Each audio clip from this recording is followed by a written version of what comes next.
call phase number 2 reaction. And this basically means when you're playing with a band or you're playing with a bass player, you're being very aware of what's going on around you, and you listen for subtle changes that could mean something for the part that you're going to play for the next bar or for the next phrase. So Steve, when you hear the word reaction, from a musical standpoint, what are you thinking? Reaction, I mean, obviously to be aware, like you said, of what's going on. As a rhythm section, we need to react to, if we're playing a live concert with somebody and the singer all of a sudden switches up a chorus and they want it to be a down chorus, we need to react to that. And then within the rhythm section, we need to react so from first verse, and then all of a sudden we go through the chorus and we get back to the second verse. You might assume it's the same pattern, but then I start thinking, oh, we got to amp it up here. Yeah. Which happens a lot. Absolutely. It needs to happen. The music needs to evolve through the song. And if you aren't reacting or we aren't reacting to each other as our parts are evolving through the song, we're going to start to fall into maybe not a section that's as drastic as what we just did where the pattern lines up and then it doesn't, but where half the pattern is lining up and there's like, you know, there's that extra 50% that we could go to like have it really pay out. The rhythm section is just dead locked in. Yeah, so I think what Steve's talking about is reacting to dynamic shifts within the song.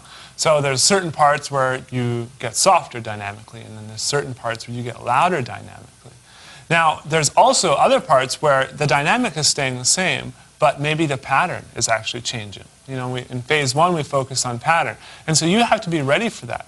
And so initially, when you hear something change, and Steve does this all the time, okay, this is a constant thing every time we play together, because sometimes I'll know the music a little bit better than him, or sometimes he'll know the music better than me, so going into it, one of us will already be a little bit ahead.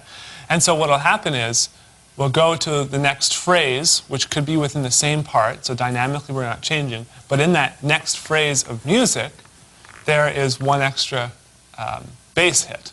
Yeah. So I want to kind of acknowledge that bass hit and react to it and do something, whether that means an extra ghost note, an extra snare hit, an extra bass drum hit, or something. So initially, the first bar, I won't get that. But because I'm listening, right on the next bar, I'll get it. And it happens all the time. And sometimes we get confused because he'll do something, I will then do it the next bar, but he thought because I left it out that bar that you didn't catch on or you weren't going to react. So it's like this counter reaction. We're like, oh shoot, and we just like, and then where do you go? Like, who wins? And so that's where it comes in. Where it's communication. You have to talk a lot about the music. If you're playing new music, it's tough. But in the same way, it's really, really good to have that person that you can react with and kind of learn the music with. And so I think it's very, very important that this is something you practice. I know it's very hard to practice, especially if you don't have a bass player in your studio with you right now or in your practice space with you. But what we've done is we've created a bunch of loops for you. And these loops contain bass parts that actually have changes in them. So you might not get the changes right away, but you might get them a bar late. And that's what's important, is that you're listening and then you're reacting.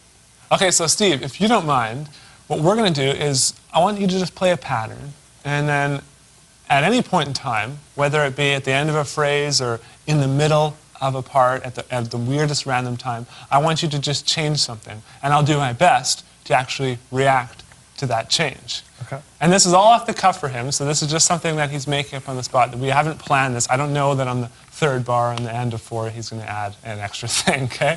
This is all off the cuff, and we just want to give you the most natural experience. We want to show you how it actually is in the real world. All right, here we go.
So Steve, what can a drummer expect to hear or see when you're about to change a part or when you want to change a part? Like, do you give any sort of notification? Like, do you do a pickup? I do a quick leg shake.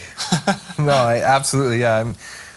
I mean, half of it is expecting the drummer to know, okay, like we're halfway through this 8-bar verse, something may change. Like you should be on the lookout. But I'm gonna look over, give a nod, and sometimes you'll look over and give me a nod, and or any drummer for that matter. And so I mean that's definitely, you really need to figure that stuff out before you start playing, if you can. Like just say, hey, who, you know, are we like, let's be watching each other and talking like that. And yeah, I'll certainly, you know, hey, and then, but I mean, how from me giving you a nod, are you supposed to know? And that's where the reaction is so important. But at least there's a heads up we can give each other. Yeah. And as far as like tonal or notes, do you play anything? Yeah, I mean, sometimes I might dig, like if we're gonna like really amp it up, I might dig in a little bit harder, or you might hear me like be doing a slide that's sort of just signifying, hey, something's gonna change. Yeah. But I mean, sometimes that's just the emotion in the part coming out. Yeah. So I can't really nail it down to like, okay, I'm gonna play this sequence of notes, and that unlocks the code for you to line up with me. No, I know it doesn't always work that way. It would be nice. Yeah. All right, so what I need you guys to do next is play along with all the provided loops we've included with Successful Drumming. Those are going to help you become really, really proficient at playing along with a bass player and reacting to everything that's happening within the bass line and the pattern that you're playing on the bass drum. Once you've done that, you can move on to phase 3.